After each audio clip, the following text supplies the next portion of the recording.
Yeah, nó là bé tuần đó là lúc chơi ta tỏ picnic đó hậu nó so we come and join them. Nó đó Alaska nữa.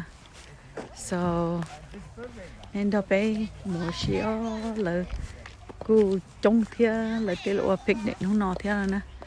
These are the kids. It's a nice fairground.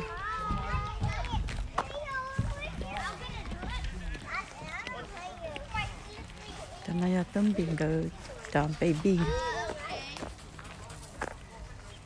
Hi kids. You guys want to say hello?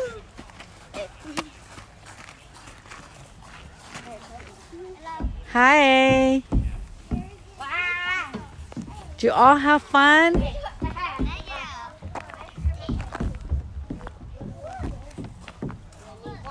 The baby nó mà hay tia luôn, nhiều xí cơ.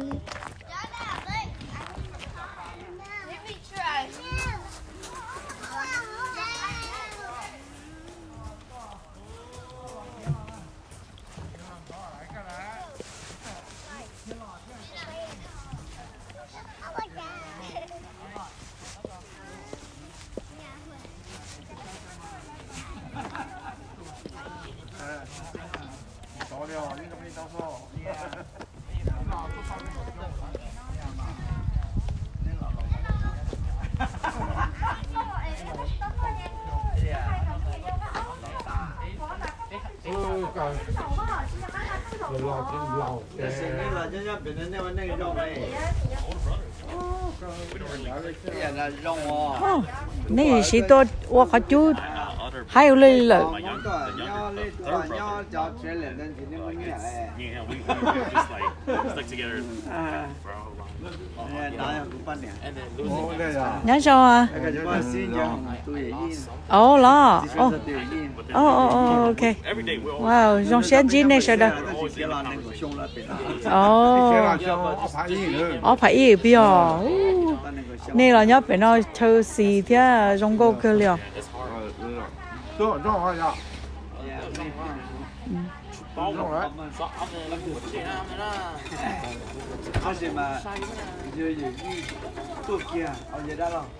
Lấy ở chiên gai no là nữa.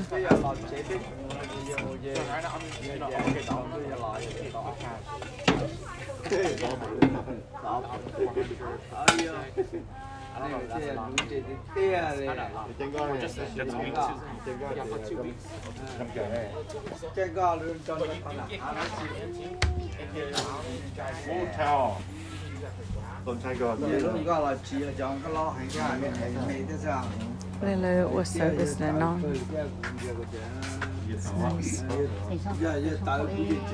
Nhớ rồi à.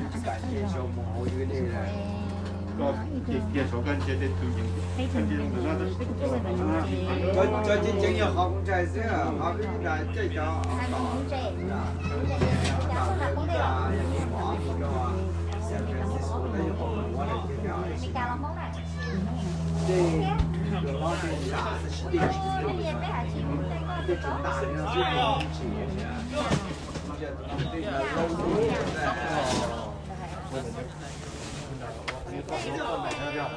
Nấu này tới tàu say thế nè.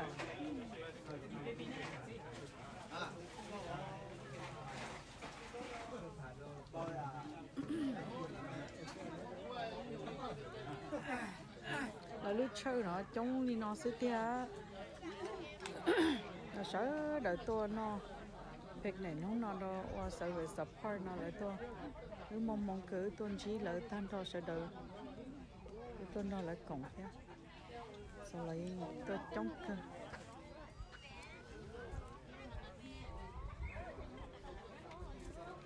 Cho nhỏ là chống cơ đi theo.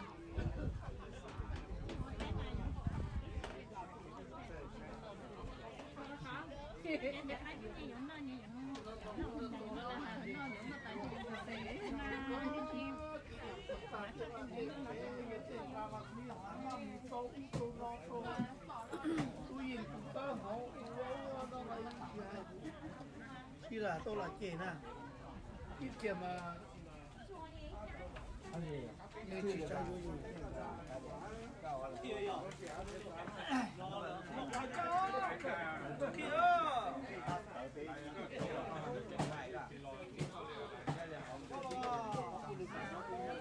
Yeah, hậu chế cho con teo quê là lẻ lấy nhẹ trăm xoài đó. Yeah, rồi lấy nhẹ trăm. Yeah. Nhưng dùng thế mà cũng mà yeah, nó chỉ nhẹ nhàng tới cái đó chỉ số một chỉ nó cái cái đó tôi mới nghĩ cái dùng cho nó lại cái tiền này cho tiền tẩu lấy tiền này nó không là không nghe gì nó chỉ mà quay như thế rồi hiện rất muốn mua nó là như thế cứ chấm bơ nó để bụng nó mua để đập mua tốt chứ mấy tụi kia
cái tỉnh cho nên shelter của nó giờ để cứu trò là để feel free to use it too và nhớ tại sao để những cái mua tiêu xử lý để bên phát triển mua tỉnh mua trái đồng đấy có thể sẽ để tao xử thế có cho cứu thế cái cuối thay chứ lo sẽ kêu bên lúc trong trả sự cái đầu bên cho thích cho đầu supply department của trong sẽ tao giải bên trong chính sẽ để tua đầu bên ở đây tập phò nó nếu nó bên church bên ba dù nhỏ cho the phò nó nhỏ cho until trong mong okay so we are all the way until 6 p.m. okay so feel free to stick around even after service nhỏ còn cho trong mong okay để quý ông ca một câu ngồi chúng nó bên mỗi thứ khó to thế giờ vào mua đấy biết giờ vào mua các nhóc tới trả tiền rồi nghe tin nó right here giờ vào mua thế người con nhỉ nhá nó ok yeah thế trong xe nếu tôi còn được bên nó thế ok lúc này tôi đưa special lúc cho phía bên trên thế phía church bên bên tôi tờ phong lại bên trong xe thì nếu tôi cho nó thế tôi cho bên cổng nhớ tập phong ở bên trong xe ok ok bây giờ tao xử cái cũng mua được từ khó tỏ thế nó nọ được bỏ thế bỏ lên tí to cái gì này to nó bên trong xe hay cái này to cổng nó bên nó thế để có cái phòng không mong trâu cái quan trọng tôi phải dọc kho tôi cổng bên nó xin là cùng cả một trâu lưỡi charter ok lưỡi charterส่วนจงเหลือที่เฉลี่ยจากการตัวเกิดว่ากงเกิดเท่า6 p.m. okay so we're going to be starting a service starting church at 2 starting next Sunday okay next Sunday มื้อที่ปีเท่า6 โมงปีนะครับปีมื้อfirst hour ตัว supply department lưu chắc thì on là mình chỉ flow cho con đấy thế or cho nhiệt chế hết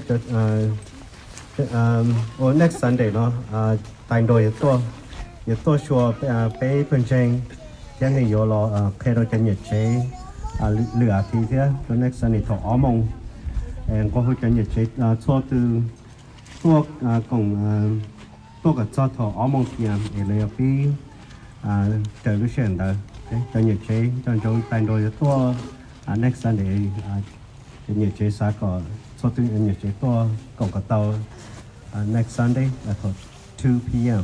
Okay. They call announcement tip pay yon jong jong sư chăm vì the move vacation lời and new Monday to Charlie thì nó có trâu có mình cá lọt chế giờ thì phân trình chỉ cho nên tìm mua cái sao tao cái tháo vào chứ chỉ cái ba đó chỉ là phụ được bây giờ chỉ là bây từ bên mà đi tỉnh sẽ hơi to ba này rất to số này có announcement tiếp lâu cho trên nhà đồ số pa chọn giống ba này trên nhà xe có chỉ cho next Sunday after service cho auditors cho là audit này cho nhà xe okay số ba này cho nhà xe có chỉ cho next Sunday and after service the auditor is going to be auditing your financial announcement teaching they are John Jong Topa department that take cho ban này cho report một sao một cho đi phá phử okay and this is for your second quarter report and ban này cho report một sao cho đi phá phử and the last announcement nó they DMD là yếm ba do an activity for big job me yao na so all the kids right now yanich tamu back over there where DMD all the kids over there the DMD nhớ tao na tất cả tao thế này all the kids go over there and they have an activity for you guys okay all the kids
kujoba ya gobu ya kuhuga poko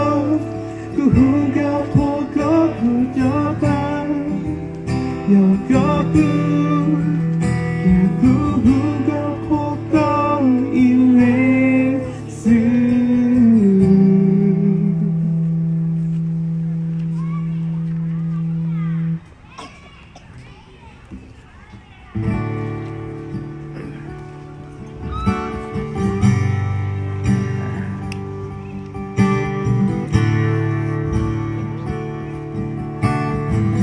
What a friend. What a friend we have in Jesus. All our sin